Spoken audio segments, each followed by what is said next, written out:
হঠাৎ করে বাড়ি থেকে ফোন আসলো, বাড়িতে যেতে হবে। তাই তোড়ঘোড় করে রেডি হলাম। আসসালামু আলাইকুম। ভাবতেছেন কেন ফোন আসছে, কি কারণে ফোন আসছে? মা ফোন দিল, তাফরিয়া খুব কান্নাকাটি করছে। আমার মেয়ে আমার মায়ের কাছে রেখে আসছি। ও খুব কান্নাকাটি করতেছে, মামাম যাবে, মামামের কাছে আসবে, মামামের কাছে আসবে, মামামের কাছে আসবে। তাই তাড়াহুড়া করে আমি রেডি হয়ে জলদি বাড়িতে চলে গেলাম। রেডি হলাম। প্রথমে আমি আমার ছেলের জন্য রান্না টান্না করে রেখে গেলাম। টাইসনরে গোসল করালাম। টাইসনরে গোসল গা ধুয়ে পরিষ্কার করে ওর খাওয়া দাওয়া সব রেডি করে রেখে এখানে টাইসনকে আমার ছেলের কাছে রেখে বাড়ির দিকে ছুটলাম। ছেলের জন্য রান্না করলাম শুটকি দিয়ে, তরকারি দিয়ে। ওর খুব পছন্দ, কাঁঠালের বিচি দিয়ে তরু তরকারি দিয়ে শুটকি রান্না করাটা ওর খুব পছন্দ করে। শুটকি দিয়ে কাঁঠালের বিচি রান্না করলাম। তারপর রান্না করলাম ওর জন্য বেগুন দিয়ে, মাছ দিয়ে, আলু দিয়ে। তারপর রান্না করে দিলাম ডিম আলু, যেটা শর্টকাট, দ্রুত রান্না করা যায়। সব কিছু একটা একটা করে রান্না করলাম। রান্না করে ওর জন্য রেখে গেলাম।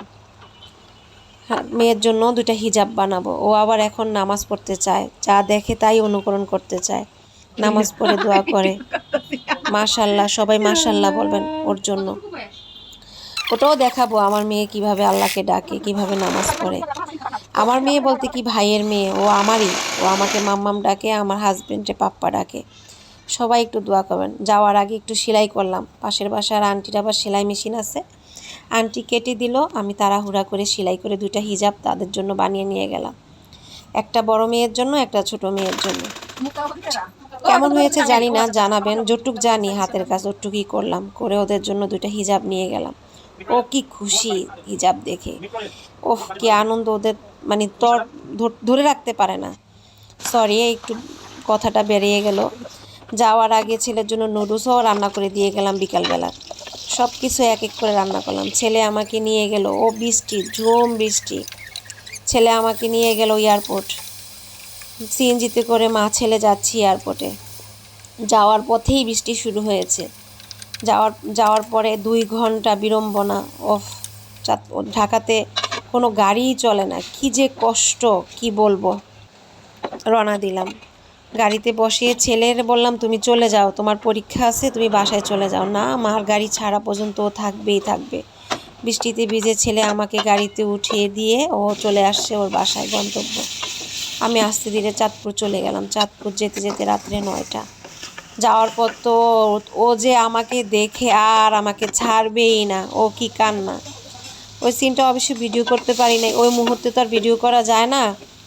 ও আমাকে হঠাৎ করে দেখে যে মানে এত খুশি হয়ে গেছে, ওই মুহূর্তটা আমি ভিডিও করে রাখতে পারলাম না। রাখতে পারলে অবশ্যই দেখাতাম।